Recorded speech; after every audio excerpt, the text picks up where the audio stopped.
사람을 이렇게 귀한 교회에서 불러주신 것 너무 감사드립니다. 다 같이 기도하시겠습니다. 거룩하고 자비로우신 아버지 하나님, 은혜를 감사합니다. 사랑하는 대한교회의 제5 남선교회에서 하나님 앞에 귀한 헌신 예배로 드리게 하심을 감사드립니다. 하나님, 이 귀한 주님의 날 성전에 모인 우리들이 이 시간 마음과 뜻과 정성을 모아 우리의 일생을 하나님 앞에 헌신하기를 다짐하는 귀한 예배드리오니 주님 영광 받으시며 하나님, 저희 이 오남선교회와 대한교회를 통하여 주님 영광 받아 주시옵소서. 이 시간 우리의 마음을 열고 하나님의 말씀을 아버지 하나님, 저희들이 기다리고 있습니다. 하나님의 말씀에 갈급한 우리의 심령입니다. 아버지 하나님께서, 성령님께서 친히 우리의 개개인의 심령에 이 시간 찾아주시어서 하나님이 원하시는 말씀을 우리들에게 심어주셔서 귀로만 듣는 것이 아니라 우리의 삶으로 아름다운 열매를 많이 맺도록 역사하여 주시옵소서. 하나님, 너무나도 부족하고 연약한 종입니다. 이 종을 이 시간 감추어 주시고 오직 하나님이 원하시는 말씀만을 선포하여 각 심령에 이 시간 귀한 하나님의 음성만을 들려드리는 귀한 시간 되게 하여 주시옵소서. 이 사순절 기간에 우리를 죄에서 구원하시기 위해서 십자가에 달려 돌아가신 예수 그리스도의 이름으로 간절히 기도드리옵나이다. 아멘. 그동안 제가 이 노회에 저도 20년 이상 저희 남편 목사님이 목회하시면서 있으면서도 대한교회를 오늘 처음 와봤어요. 죄송합니다. 그동안 아들 하나, 딸 쌍둥이 이렇게 3남매를 키우면서 또 남편 목회 내조하면서 정말 밖에 나갈 시간이 없었어요. 정신없이 살아왔던 세월이었습니다. 저에게 2005년도부터 2010년도까지의 그 시간을 말씀드리면 정말 보이지 아니하는 그러한 터널의 시간을 지나왔던 시간이었습니다. 여기 유임하신 우리 김 목사님도 굉장히 멋있고 훌륭하시지만 저희 남편 목사님도 굉장히 멋있고 훌륭했어요. 키가 1m 82에 훤칠하시고 또 우리 아이들도 지금 간증을 하고 있는데 정말 우리 아빠는 젠틀맨이었다고, 저 역시 정말 하나님께서 그런 귀한 짝을 주셔서 목회 일생 동안 너무 행복했고 하나님의 은혜가 너무 감사했고, 그 다음에 이 목회 현장에서 복음을 위하여 함께 동역한다는 게 정말 행복했어요. 그래서 날마다 25년간 하나님 나라를 살았고요. 저에게 다른 어떠한 고난이라는 것이 오리라고는 조금도 생각을 못했어요. 2005년 7월이었어요. 제 몸에 이상이 있어서 병원에 가보니까 그 무섭다고 하는 자궁암이 발견됐어요. 그래서 그 암 치료를 7월 달에 발견해서 수술하고 제가 몸이 완쾌되지도 않고 안방에서 거실 나가기도 어려울 만큼 굉장히 힘들었어요.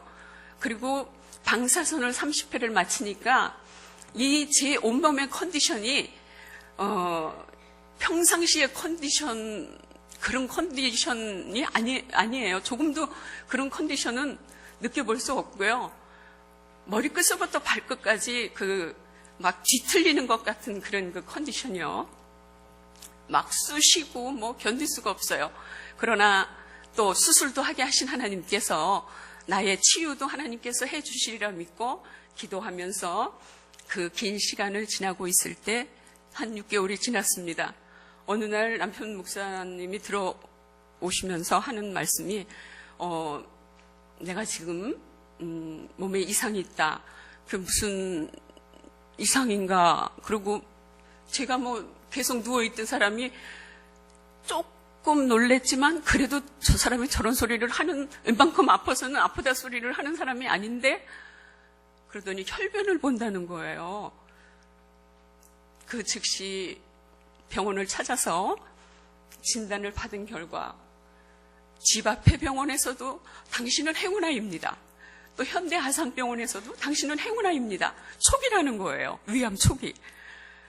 그래서 속으로 암은 암이지만은 그래도 촉이니까 참 감사하다. 그리고서 이제 제가 그 컨디션을 가지고 보호자로 일어설 수밖에 없었습니다. 정말 한두 걸음 걷다가 정말 쓰러질 것만 같은 그러한 컨디션인데 남편이 그런 진단을 받으니 제가 보호자로 일어서지 않을 수가 없었습니다. 수술 시간 2시간이나 지났을까요? 의사가 저를 보자고 그러더라고요. 그래서 담당 의를 만나서 그 말씀하시는 말씀이 사진에도 나타나지 아니하는 그러한 좁쌀만한 그러한 것들이 복부에 다 퍼졌기 때문에 더 이상 손을 댈 수가 없다는 겁니다. 현실처럼 느껴지지도 않고요. 그분이 그런 말을 하셨지만은 정말 설마 했습니다. 설마. 근데 결국은 손을 대지도 못하고 그냥 열었다가 닫은 상태예요. 그리고 나서 며칠 후에 퇴원을 하고 그 이후에 치료받는 것은 그냥 생명 연장만 했을 뿐이지 아무 도움이 못 된다는 그러한 그 진단을 받게 됩니다. 안방에서 제가 누워서 맨 처음에 그 소식을 들을 때에 방을 뒹굴면서 울었어요. 하나님, 이게 웬일이에요? 하나님, 이게 웬일이에요? 그 말밖에 할 수가 없더라고요. 다른 무슨 말도 생각이 안 나고, 하나님, 이게 웬일이에요? 그 얘기만 계속 되뇌면서 방을 뒹굴면서 울었어요. 제가 몸이 튼튼해야 씩씩하게 일어나서 새 아이를 책임을 지든가 또 살 길을 찾아 나서든가. 그렇지 제가 뭐 이렇게 건강이 아주 허약한데 아무것도 할 수 없는 상태에서 그런 절망이 없었습니다.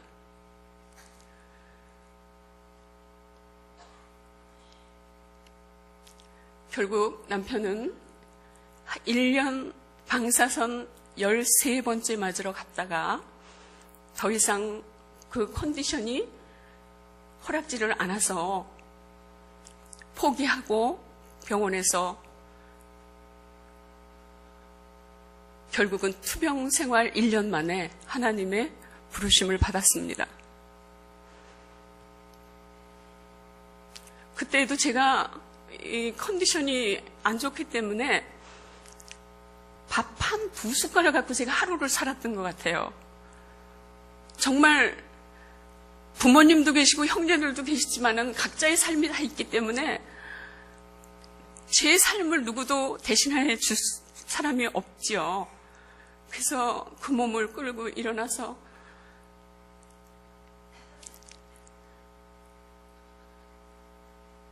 남편이 가기 전에 저보고 24시간을 곁에서 이렇게 떠나지 않고 있어줬으면 그러는데요. 저희 그때 컨디션은 24시간을 그 옆에 있을 수가 없어서 아침에 출근했다가 저녁 때 퇴근하듯이 좀 들어갔다가 나중에는 도무지 옆에서 간병을 하기가 어려우니까 좀 옆에 간병하시는 분을 좀 쓰자고 그러니까 그 목사님들이 또 왜 이렇게 내 몸을 남들한테 이렇게 맡기고 싶어 하지 않은 그런 자존심들이 있잖아요. 뭐 싫다는 거예요. 저보고만 옆에 있어달라는 거예요. 근데 좀 더 냉정히 얘기를 하면 앞으로 내가 할 일이 너무 많지 않느냐, 책임을 져야 할 일이 너무 많으니까 조금 힘들어도 옆에 사람 도움도 좀 받고 그러자고. 그래서 한 3, 4일 옆에 아주머니 도움을 받고 있다가 교인들이 오셨을 때에 정말 한 번도 저한테도 그렇고 한 번도 아프다는 소리 한 번 안 하고 또 교인들에게도 뭐 짜증스러운 모습 보인 적 없고 오시는 교인들에게 천국에서 만납시다. 그러고 마지막 인사를 하고 또 저에게는 하나님이 계시니 당신과 아이들을 책임질 것이요. 걱정하지 말고 힘차게 살으라고 주먹을 들고 이렇게 용기를 저한테 이렇게 주더라고요. 그리고 아이들에게는 내가 너희들을 너무 사랑했다. 그래서 하나님을 먼저 섬기고 잘 섬기는 사람 되기 바란다. 그리고 형제들 간에 우애 있게 살기 바란다. 그리고 엄마 잘 모시고 살기 바란다. 그리고 마지막까지 할 말을 그렇게 다 하고 그리고 하나님의 부르심을 받았어요. 그 절망과 그 상실감은 이루 말할 수가 없죠. 제가 일어나서 활동을 할 수 있고 일을 할 수 있어야죠. 그래서 막 울고 있고 좌절감에 쌓여 있을 때에 하나님께서 음성을 저에게 들려주세요. 일어나 빛을 발하라. 그래요. 그래서 제가 누웠다가 무릎을 꿇고 앉아서 하나님, 제가 지금 이 몸을 갖고 지금 이 상태에서 제가 무슨 신학을 다 마치기를 했습니까? 제가 공부를 많이 했습니까? 뭘로 하나님의 영광을 나타내며 뭘로 일어나 빛을 발하라는 말씀인가요? 절망에서 헤매고 있을 때 하나님께서 저에게 3번 생생한 음성을 들려주셨어요. 제가 사실은 결혼하기 전에 저도 어려서부터 그 은혜를 받은 그런 성령 체험한 경험이 있어서 나도 평생 복음을 위하여 내가 살리라 하고 하나님 부르신 바가 있어서 신학을 사실 하다가 남편을 만나서 결혼을 했거든요. 근데 정말 일어날 수도 없는 그 건강의 그 상태에 있는데 하나님은 일어나라고 자꾸 저한테 재촉을 하시는 거예요. 그래서 장례 치르고 2개월 만에 정신도 혼미하고 또 밖에 화창한 날씨인데도 정말 잿빛 세상이 왜 잿빛 세상으로 보이는가. 그때 제가 아주 그 환한 세상이 온통 잿빛 세상이더라고요. 그런데 성령께서 내 마음속에 자꾸 하나님께서 강권하시니까 일어나서 자꾸 세우시는 거예요. 일어나라, 일어나라. 그래서 다시 신학교에 편입을 하고요.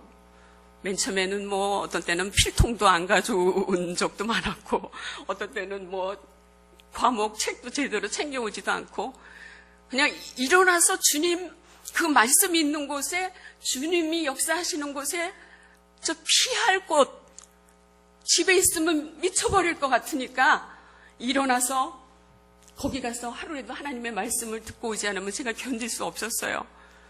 그래서 회복이 하루아침에 되는 것이 아니라 오늘 한 말씀 듣고 또 일어나고 또 다음날 말씀 듣고 또 일으키시고 또 제 육체적인 건강도 또 조금씩 이렇게 영의 말씀을 듣고 또한 육신을 또 이렇게 움직이게 하셔서 그렇게 건강을 회복시켜 주시더라고요. 졸업반이 되었습니다. 열심히 이제 졸업을 위해서 준비하고 그다음에 이제 신대원으로 갈 준비를 하고 있는데 목소리가 안 나와요. 목소리가 안 나와서 계속 감기 이제 진단만 받고 감기 치료를 받고 그러고 다녔는데 이건 감기는 어느 정도 목소리가 허스키하다가 나중에 약 먹으면 잘 듣잖아요. 계속 낫지 않아서 가서 또 진단을 받아보니까 청천벽력 같은 소리를 또 듣게 됩니다. 이 콩팥과 식도 접촉점에 거기 암세포가 있기 때문에 이 성대를 아마 이렇게 자극을 해서 이 목소리가 안 나오는 거예요. 그때 당시는 남편이 있어야 의지하고 누가 옆에 어른들이 좀 있어야 의지하고 또 무슨 또 교인들이나 또 있어야 의지하죠.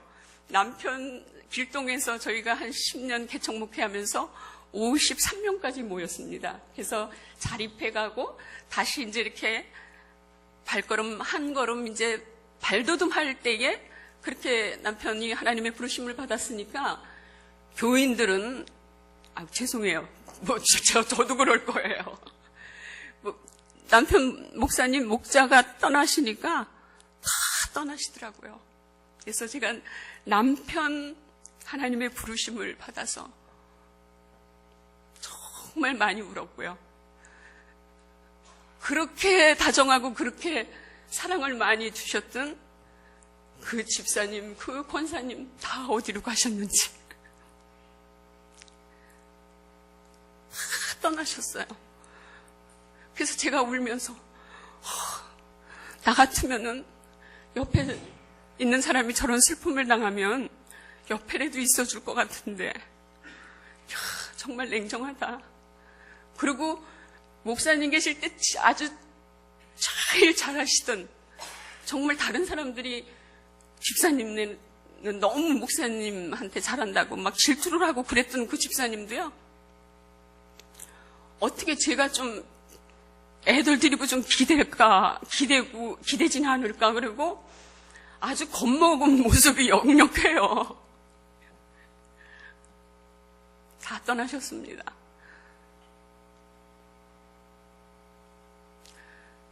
그때 당시 제가 하나님 앞에 그랬죠.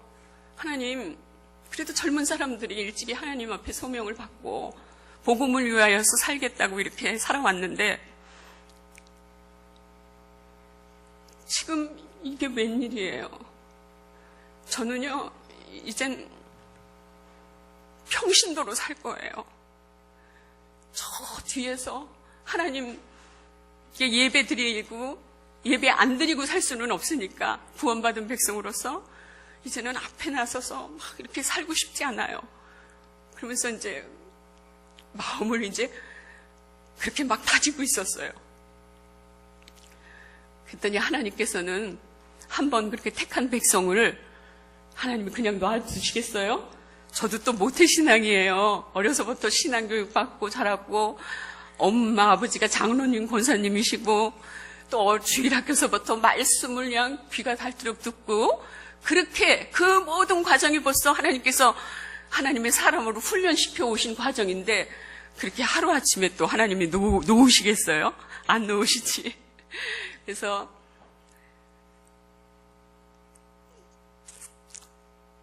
아무도 없지만 우리 하나님, 나의 하나님 계시지 않는가? 하나님, 그때도 제가 누구하고 좀 살아보려고요. 얼마나 세상이 막 무섭게 다가오는지 큰 오빠를 생각했어요. 오빠하고 어떻게 살아볼까? 가만 있어봐. 그럼 올케가 싫어하겠지? 가만 있어봐. 여동생네 그래도 좀 자매끼리니까 좀 거기 가서 좀 부대껴서 좀 살 수 있을까? 좋아하는 사람이 아무도 말하는 사람은 없지만 어디 가서 제가 거기 가서 애들 셋을 데리고 가서 살겠어요? 오직 바라볼 분은 하나님밖에 없으셨습니다.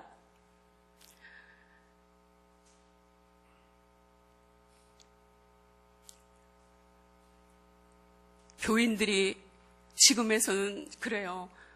그때 그 교인들이 그때 정말 사모님 앞에 너무너무 죄송했다고, 지금 생각하니 너무 죄를 진 것 같다고 그래요. 그러면 저는 그러죠. 목자가 없는데 양이 떠나는 거 당연하지 않느냐. 그리고 그 이후에 나는 하나님의 음성을 들었노라. 당신들이 내 옆에 있었으면 나는 또 보이는 사람을 의지하고 살았을 것이라고. 그러나 정말 창조자 하나님으로 다시 한번 하나님의 자리에 하나님이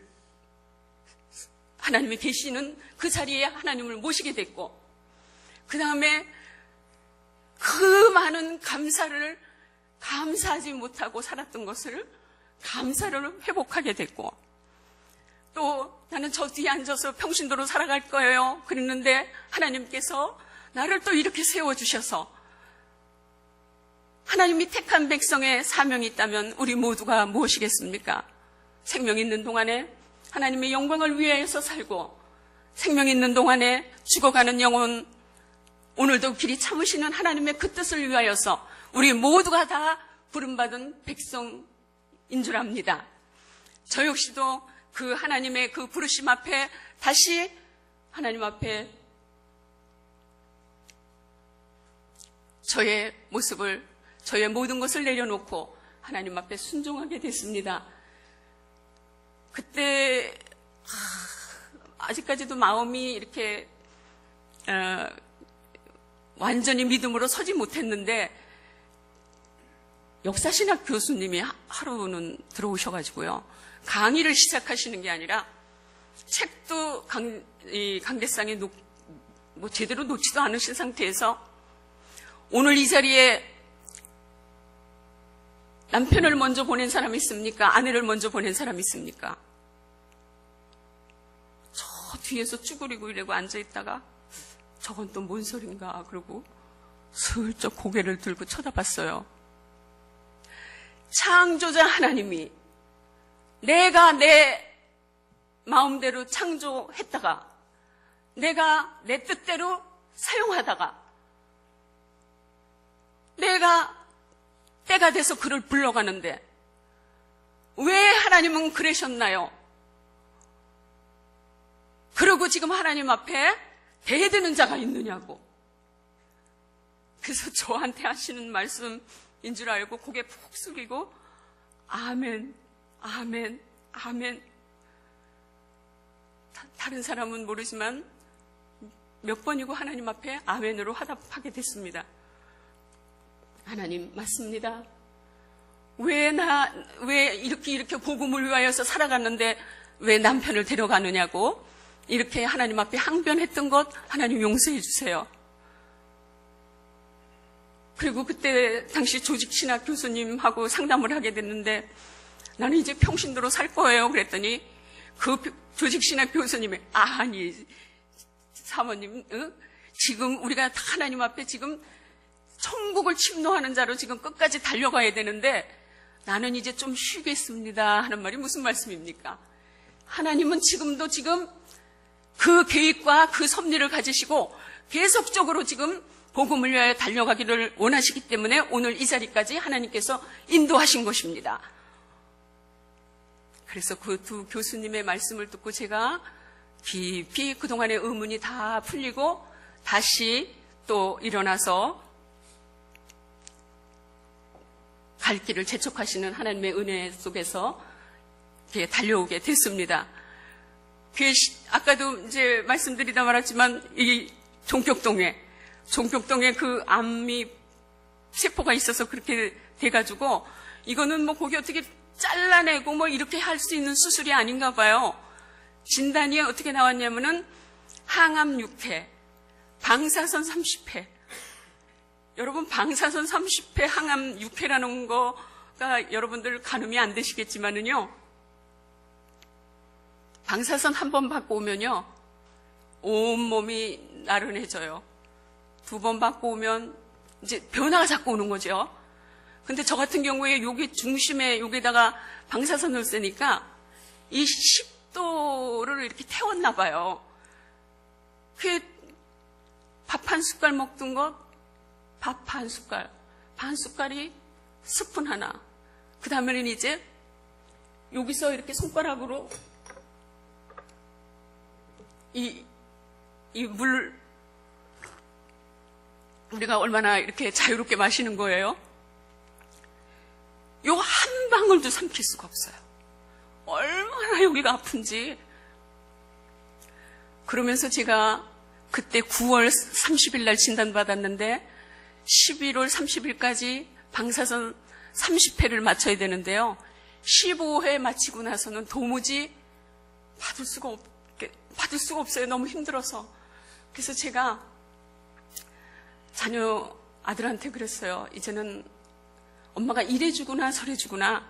어차피 우리 인생은 한번 하나님 부르심 앞에 가야 되는데 내가 너무 힘들어서 이제 도무지 받을 수가 없다. 의사의 그때 그 진단은 생존율 25%였습니다. 그런데 제가 받는 고통은요, 뭐 5%도 안 되는 것 같아요. 9월 30일 날 진단받고 11월 30일까지 방사선 치료받고 그 다음에 그 이듬해 5월달, 6월달까지도 제가 식사를 못했으니까요. 어떻게 생존했느냐? 물론 하나님께서 생명을 연장시키고자 하는 하나님의 뜻이 계셨지만은 그 가정간호사를 통해서 일일 성인 하루 생존할 수 있는 1500cc 그 영양제, 그거를 하루에 한 번씩 꽂고 갔는데요. 나중에는 이 혈관이 나타나지 않으니까 잘 그것도 꼽지도 못하고, 꽂고 가서는 단 몇 분 있다가 또 이게 터져 나와가지고 다시 또 간호사가 와서 놔야 되고, 몇 개월 동안 그거를 맞고, 그래도 입으로 음식이 들어갈 때의 사람이 생존하는 거지요. 그거 맞고는 생존할 수가 없어요. 그래서 제가 이제 어깨서부터 힘이 빠져나가고 온몸에 힘이 쫙 빠져나가더니 나중에는 이제 무릎에 힘이 쫙 빠지더라고요. 그걸 혼자만 느끼는 거죠. 그래서 제가 그날은 형제들과 자녀들을 다 불렀어요. 내가 오늘은 도저히 넘길 수가 없을 것 같다고. 그러니 우리 아이들을 아직까지 대학교 1학년, 2학년 3남매가 그렇게 셋이 학교를 다니고 있는데, 뭐 대학 다니는 건 고사하고 얘네들 어떻게 같이 살 수 있는 방 한 칸이라도 좀 얻어줘야 되지 않느냐고. 그렇게 이제 제가 유언을 하게 돼요. 그리고 그 방사선도 제가 도저히 못하겠거든요. 그랬더니 아들 녀석이 하는 말이, 나는 의사가 25%라고 말은 했다고 하지만은 엄마가 0.5%의 가능성이 있어도 나는 포기 못한다고. 엄마가 이렇게 힘든 거 네가 보잖아. 어차피 조금 더 살아서 하나님 앞에 가나. 지금 하나님이 불러가시나. 나는 너무 고통스럽다. 그랬더니 0.5%라도 그거 포기 못한다고 그 다음부터 아주 그냥 무서운 사감 선생님이 돼서 저를 그 다음부터 끌고 다니는 거예요. 저는 정말 끌려다녔어요. 나머지 15의 방사선을 받는 것을. 그때도 동생들한테 유언을 하고 그러는데 여동생 하나가 확 엉엉엉엉 울면서, 언니 평생 형부 목사님하고 살아계신 하나님 증거하고 살지 않았느냐고. 오늘도 살아계셔서 만병을 치유하시고, 오늘도 살아계셔서 모든 불가능을 가능케 하시는 하나님을 증거하지 않았느냐고. 지금 살아계신 하나님을 지금 보여달라고. 다 죽어가는 저한테 동생이 그런 얘기를 하는 거예요. 제가 너무 힘들고 죽어가는 그런 그 사경을 헤매는데 속으로 우습기도 하고, 제발아. 그러면서 또, 맞아. 그래. 내가 저렇게 저런 얘기를 하는데 살아계신 하나님을 보여줘야 되지 않겠는가. 그리고 그 동생이 간 뒤에 하나님 앞에 기도했어요. 하나님, 지혜 말하는 거 들으셨죠? 살아계신 하나님 보여달라잖아요. 살아계신 하나님 보여주세요.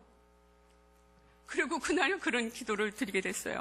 그리고 아들 녀석이 끌고 다니면서 받았던 방사선 15회를 마저 마치고, 제가 그전까지는 간절하게 하나님 앞에 살려달라는 기도를 안 했어요.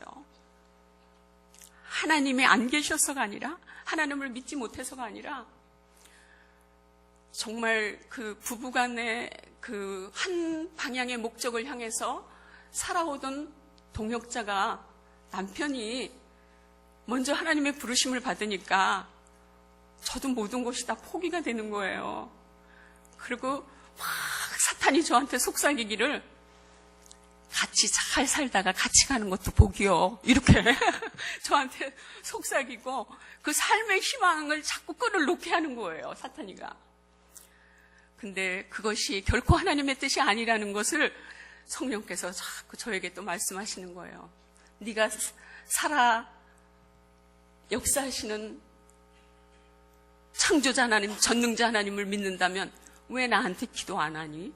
그렇게 저한테 음성을 들려주셔서, 그때부터 이제 하나님 앞에 제가 지나온 모든 시간들 속에 하나님을 창조자로, 하나님을 전능자로, 나의 주인 되신 하나님을 그 내 중심에 모시지 못하고 정말 바리새인처럼 살아왔던 나의 인생을 하나님 앞에 회개합니다. 하나님, 내가 복음을 위해서 산다고 했지만 자녀들이 내 앞에 우상됐던 것을 회개합니다. 그리고 며칠 동안 회개를 하나님 앞에 다 토로하고요. 그 다음부터 저에게도 하나님 백부장의 믿음이 있습니다. 야이로의 딸을 살리신 하나님, 오늘 나를 살리시는 분은 하나님이신 줄 믿습니다. 세상의 의학이 지금 내가 내 컨디션을 보면 5%도 안 되는 것 같은데 하나님께서 나를 살리실 줄 믿습니다. 그리고 하나님 앞에 간절히 기도를 하게 됩니다.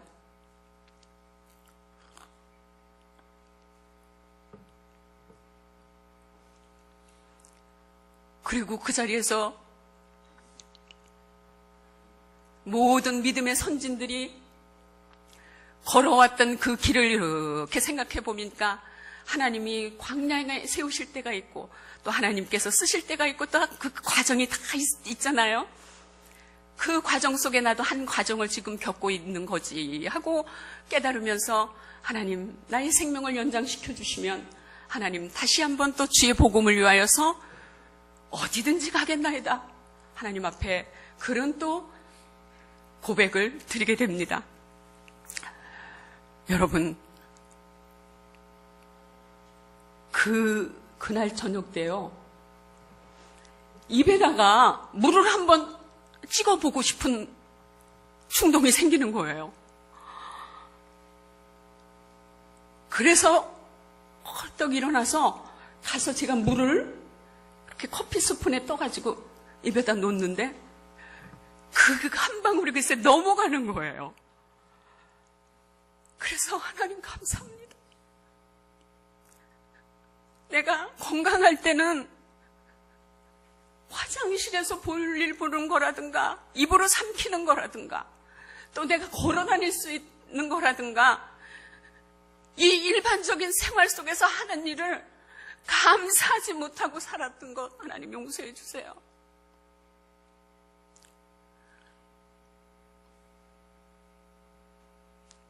그날 이후로 물을 한 방울 먹게 되고 그 다음에 그 한 방울이 한 수저에 물을 마시게 되고 그 다음에 이제 아들이 또 가서 죽을 사와요. 뭐 특별히 누가 뭐 요리해 줄 수 있는 사람도 없으니까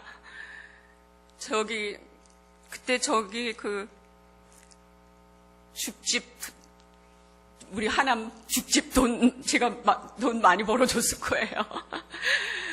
계속 가서 본죽에서 특별한 건 뭐 여기 본죽하시는 분 계시는지 모르겠지만 그거를 계속 사다가 이제 대고 그래서 그걸로 이제 양식 삼아 먹고 그 다음에 제가 밥 한 숟가락을 먹었던 날을 지금도 잊을 수가 없어요.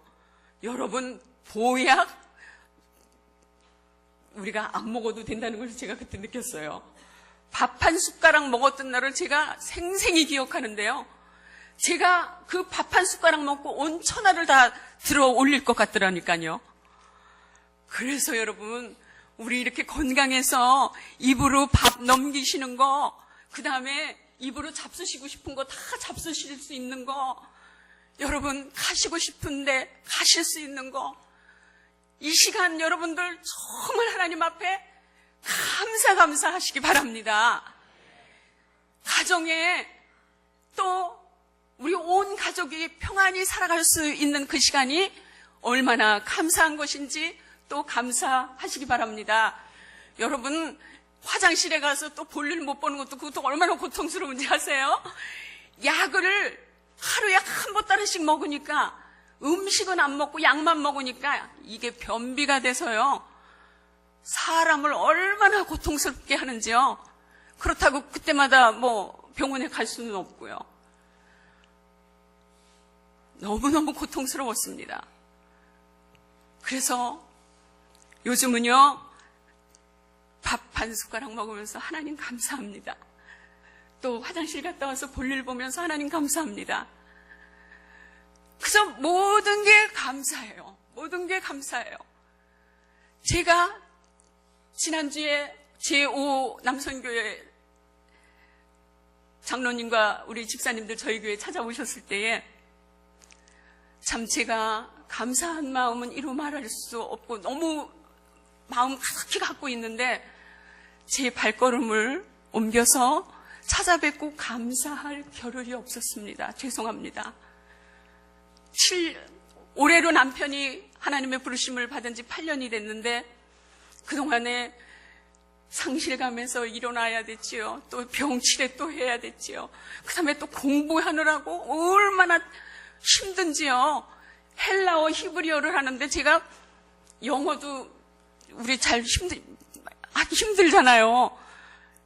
그거를 안 하면 또 졸업을 안 시켜주니 어떻게 해요? 그날 저녁에 와서 안방에 앉아서 제가 밤 12시가 넘어서도 앉아서 고민했어요. 내가 이 머리 갖고 이 공부하기는 너무 힘든데 내일은 내가 가서 휴직계가 아니라 학교 못 다닌다고 제가 내일은 가서 얘기하리라. 그런데 여기 동남노회에 제가 모든 교회 목사님들과 사랑을 제가 많이 받았잖아요. 거기 어느 교회 그 김선자 사모가 그거 지금 신학한다는 소리는 다 동네방네 다 퍼졌는데 헬라어 히브리어를 못해가지고 그만뒀대더라고. 이런 소리가 또 나면은 아이고 그것도 자존심이 허락이 안 되고. 그래서 그 다음 날부터 하나님께서 또 용기를 주셔서 그래 뭐 내가 이 험한 세월도 살아왔는데 못할 게 뭐 있는가. 그래서요 그 다음부터 그 방에 틀어박혀 앉아서 벽에 다 글씨를 써붙이고 이거 문법적으로 이해가 안 되는 거면 소리 나는 대로 오이 발음 나면 그냥 오이를 막 그려놓고 막 외웠어요. 여러분 50이 돼도 60이 돼도 머리를 쓰면 또 되는가 봐요. 제가 A+ 맞았습니다. A+. 열심히 했습니다. 그래서 졸업하고 나중에 교수님들을 찾아뵐 일이 있어서 전도사님들 찾아뵀는데 이건 결코 제 자랑이 아닙니다. 여기 옆에 잘하는 친구들이 있어서 저 공부 잘했던 친구들 뭐 이렇게 그 최인기 교수님이라는 히브리어 교수님이 그렇게 칭찬을 다시 한번 또 해주셨어요. 그리고 그 이후에 또 남은 일이 또 뭡니까? 목사고시라는 게 남아있잖아요. 우리 통합측 목사님들 참 굉장히 대단하신 분들이에요. 제가 공부해보니까. 그래서 제 남편도 다시 한번 비록 하나님 부르심을 받았지만은 다시 한번 존경하게 됐어요. 그리고 목회 현장에 있을 때 암만 내가 내조를 잘하는 것처럼 열심히 한다고 했지만은 목회자가 되지 않으면 그 자리에 있지 않으면 정말 모르는구나. 그리고 이렇게 기도하다 보니까 남편이 영적인 최전선에서 그 모든 악한 공격을 혼자 받느라고 얼마나 힘들었을까. 그래서 지금은요 목사님들 뵈면은 그 옛날에 남편 목사님은 그만큼까지 이해를 못했는데 참 우리 목사님을 위해서 여러분들이 최전선에 같이 서시기 바랍니다. 여러분. 예, 목회자가 건강하시고 목회자가 영적으로 힘있고 그래야 여러분들에게도 참 많은 영적 양식을 풍부히 나눠주실 뿐 아니라 또 죽어가는 많은 영혼들을 오늘도 길이 참으시면서 기다리시는 그 영혼들을 주님께로 우리 모두가 또 힘을 얻어서 우리 주위에 있는 많은 생명들이 다 구원받는 그러한 역사를 이루어 갈 줄 믿습니다. 오늘 본문 말씀을 제가 이렇게 여러분들에게 소개한 것은요. 여러분 제가 이 모세의 모습을 보면서 저의 인생 또한 나도 이 과정을 그대로 지금 걸어가고 있네. 그런 것을 깨달아서 오늘 이 말씀을 제가 여러분들에게 소개한 것입니다. 여러분 모세를 통해서 하나님께서는 우리에게 약속을 주시는데 그 순종하는 것을 가르쳐 주시고 그 다음에 우리들을 모세와 같은 지도자로 세우신 이유가 바로 여러분들을 통하여서 복음의 역사를 이루시기 위함입니다. 하나님 나라의 백성들을 구원하시기 위함입니다. 여러분, 아주 모세가 궁궐에 있을 때에 그를 하나님이 사용하지 않으셨어요. 그가 풍부한 학문과 아주 그러한 화려한 궁전 생활을 할 때 부르시지 않으셨어요. 무디 목사님은 그의 생애를 세 가지로 이렇게 얘기를 했는데 40년은 I am something, 자기가 무엇이 된 줄로 생각하고 착각하고 살았던 시간이었고요. 그 다음에 광야에서 40년을 우리가 볼 때는 광야에서 40년 썩은 인생 같아요. 그냥 지나는 것 같지만은.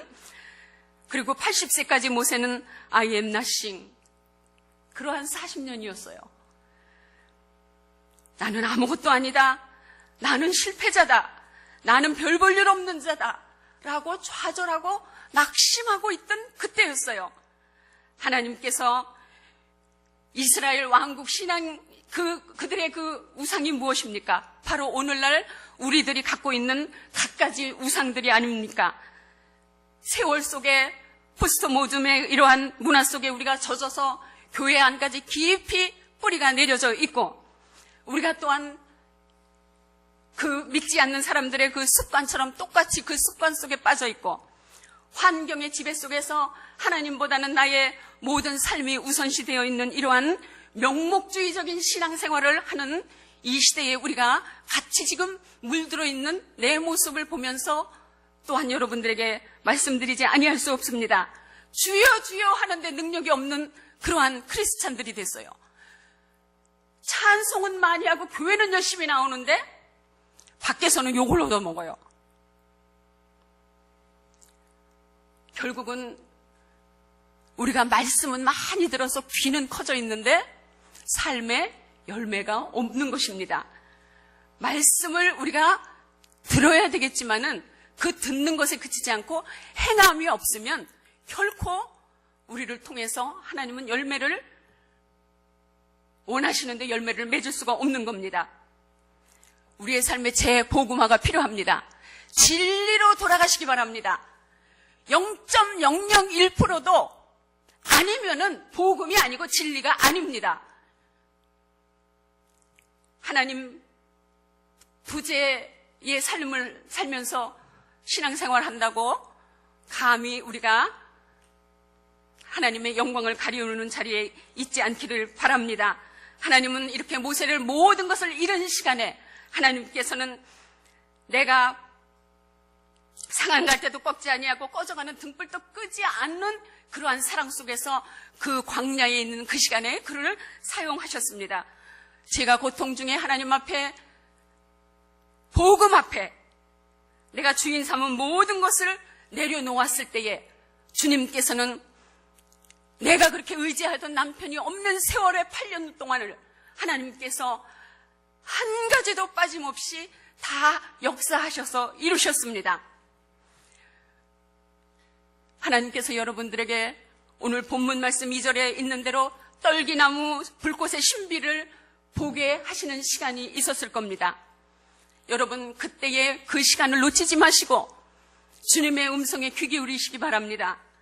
하나님은 살아계셔서 운동력이 있는 그러한 생명의 말씀으로 지금 모세에게 말씀하고 있습니다. 4절 6절에 말씀하고 있습니다. 하나님의 영이 깨어있고 살아있는 자만이 그 말씀을 들을 수 있고 하나님 앞에 그 안테나를 항상 그쪽으로 향해 있는 사람만이 하나님의 그 뜻을 이루어 드릴 수가 있는 겁니다. 세상적인 귀와 눈이 먼 자들은 결코 이 하나님의 음성을 들을 수가 없어요. 저 역시도 목회자 안에의 삶을 살았지만은 정말 생명력 있는 말씀, 살아 역사하시는 말씀, 정말 골수를 쪼개는 말씀, 이렇게까지 깊이 제가 깨닫고 살지 못했습니다. 그런데 그 환난 중에 고난 중에 있을 때에 주님 앞에 제가 고백했습니다. 귀로만 듣던 하나님, 이제 내가 눈으로 배웁니다. 주님 감사합니다. 말씀 그때그때마다 내가 이 자식들과 어떻게 살아갈까 염려하니 내일 일을 염려하지 말라. 내일 일은 내일이 염려한다고 그러셨어요. 내일이 염려한다는 것이 무엇입니까? 하나님이 책임지신다는 말씀입니다.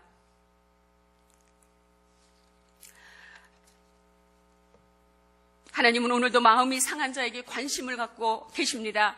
그래서 우리 택함받은 우리 백성들을 통해서 하나님께서는 하나님의 관점을 가지고 우리 모든 하나님의 백성들을 통해서 그들을 구원해 주시기를 원합니다. 그리고 이제 우리들을 통해서 우리 모두가 젖과 꿀이 흐르는 땅으로 인도하는 하나님의 계획이 있으십니다. 고통을 당하는 사람들 정말 우리 주위에 얼마나 많이 있습니까?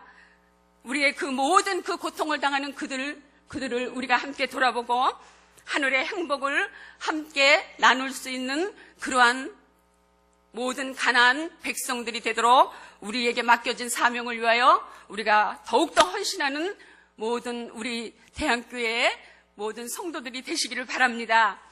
그래서 하나님께서는 우리를 대신하여서 하나님을 대신해서 우리에게 하나님의 일을 하기를 원하시는데 날마다 뭡니까? 구원을 위하여 창조하는 일입니다. 그래서 하나님의 계획으로 세상과 그 다음에 하나님의 관계를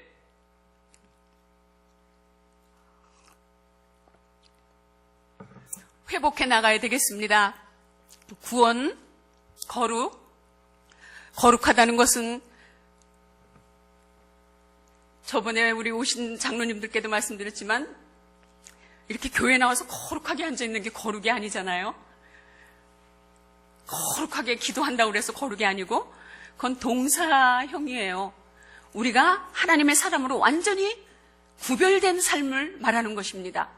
그 구별됐다는 그 삶은 구체적으로 무엇이냐? 하나님의 말씀을 하나로 요약한다면 과부와 고아를 돌보는 거예요. 결국은 하나님을 하나님으로 섬기고 그 다음에 세상을 섬기는 일입니다. 마태복음 7장 12절 말씀에 예수님께서 황금률이라고 하신 귀한 그 말씀이 무엇입니까? 섬김입니다. 섬김. 제일 가까운 가족, 부부간에 섬기시고 또 자녀들 섬기시고 그 다음에 교회 안에서 상처받는 사람이 없도록 정말 구석구석 우리가 그리스도의 관점과 그리스도의 사랑으로 섬기셔서 우리를 통하여 하나님이 이루시고자 하는 귀한 그 역사를 하나님 나라가 완성되는 그날까지 우리 모두가 힘써서 이 일에 전진하며 달려가는 사랑하는 남선교회와 대양교회 모든 성도들이 되시기를 간절히 주님 앞에 기도드립니다. 기도하시겠습니다.